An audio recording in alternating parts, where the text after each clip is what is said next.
Introduction to Matplotlib. Hello and welcome to CodersArts.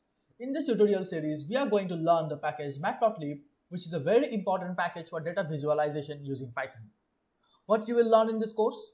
Matplotlib is a vast library, so our tutorial is designed in such a way that it gets you started with Matplotlib without much hassle. The topics that you will learn in this tutorial are number 1, parts of Matplotlib figure, number 2, basic plots, number 3, statistics plots, and number 4, color coding. First, we will import the Matplotlib library to work with it. So what are the important packages? So here I am doing the import Matplotlib as MPL. Now the main thing is that .pyplot. Okay, so when we are trying to plot something using Matplotlib, there is another the main thing that works is matplotlib.pyplot. So we are importing it as PLT. And NumPy, as we know, for mathematical calculations, for matrix calculation, we need this NumPy. So let's run this cell. Okay. Now, parts of Matplotlib figure. There are 3 important parts of a Matplotlib figure. Number 1, figure. Number 2, the axis. And number 3, the axis. So remember this is axis and this is axis. Okay. So figure. The figure keeps track of all the child axes, a group of special artists. What do you mean by the artist? The title, the figure, legends, color, birth, etc. All that comes under the special artists, and even the sets of figures. The easiest way to create a new figure is with pyplot. So how to create that? Now you write fig.plt.figure. Now this generates a figure object. So when you run this code, you see a figure size of with 0 axis. As I have created no axis here, so it's a 0 axis. So what we generally do is that fig equals to plt.figure. Here the empty figure is created with no axis. And then we do the subplots for creating the axis using this same line only. Okay, so here it is. Now Matplotlib figure.figure class is the top level container for all the plot elements. The figure instances supports callbacks through a callback attribute, which is a callback register instance. Note, in the figure, the base is a Matplotlib artist.artists. Anyways, so these are all the parameters that you will get when you are using the matplotlib.figure.figure. Okay. So you can experiment with it. So here we will now try to plot a very basic plot and see how slowly we can add elements to the plot like X level, Y level and plot title. Okay, let's get started with it. This is X equals to 1, 2, 3. This is a list containing 3 elements 1, 2 and 3, and this is Y containing 3 elements 2, 4 and 1. We will use this for plotting. Okay, so plt.plot X comma Y. What it functions? It actually plots X versus Y. Now what is the X? This one comes with the X and this one comes with the Y. Okay, so when you do the plt.show, it actually shows the plot. Now coming to the second point, here we want to add the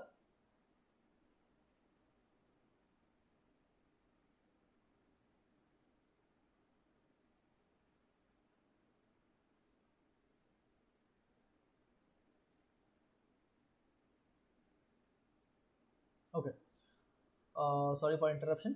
Anyways, so what is here? plt.x level and plt.y level. So what are we doing here? We are actually trying to give the name to the x-axis and y-axis. Now you can see here that here it is not named, like this is not named as an axis. I mean this is not labeled, and this axis is also not labeled. But we should always remember that a good plot means we need to label what is the x-axis and what is the y-axis and everything. So here in general we have given x-axis, okay, and in general we have given y-axis. So what it states that you can also change the name. Okay, this means you can change the name to something else. This x-axis you can change the name to something else. This y-axis you can change the name to something else. So x-axis you are finding it over here, x-axis, and see y-axis you are finding it over here, y-axis. Now if you want to change it, like let's say I want to make it capital X and I want to make it small capital Y. Okay, I want to make it capital Y. So let's do this, and when we run the cell, you will find, let's see, this is capital Y, this is capital X. In this way, you can write anything between these quotation marks, and that text will be displayed. On x-axis, the x level works, and on y-axis, the y level works. This is pretty much simple. Okay. Now here we want to add the title of the graph. Now how to add the title of the graph? We have already seen that how to add the x-axis and y-axis. Now we want the title. So for the title of the graph, what we need to do is that we have to put the plt.title. Now what does it do? plt.title, this actually here you can pass the argument that what you want to print as the title of your plot. See, here I have given my first graph. You can change it to something else also. Okay, you can change it to something else like this graph. Okay, let's say this graph.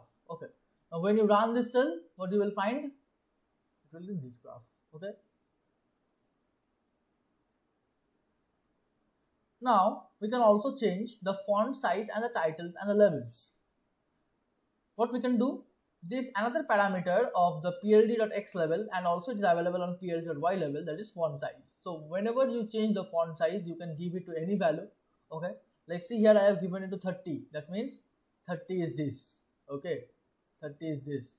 And also I am putting the font size for my title also. The font size is common in all the three like x level, y level and title. In all the three functions is available.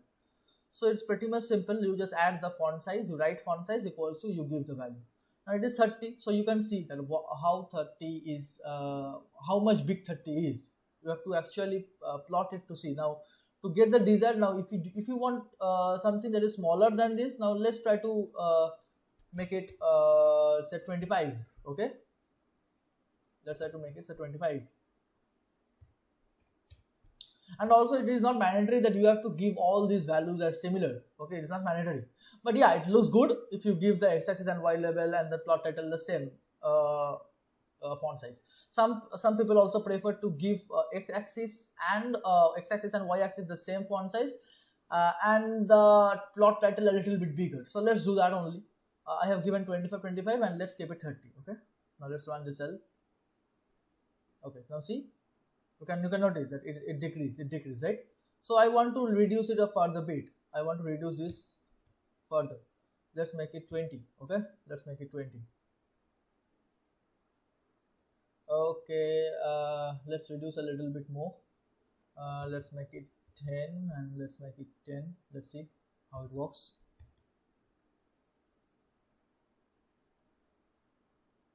Okay, now I just want a little bit. Now see how I'm doing this.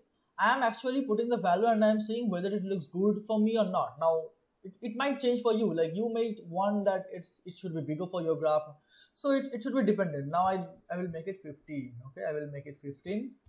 And here I will not give it 30. I will actually make it 20. Okay. Let's see. Okay, this now looks perfect. Perfect for me. Okay. So you can actually experiment with the size and see how it works.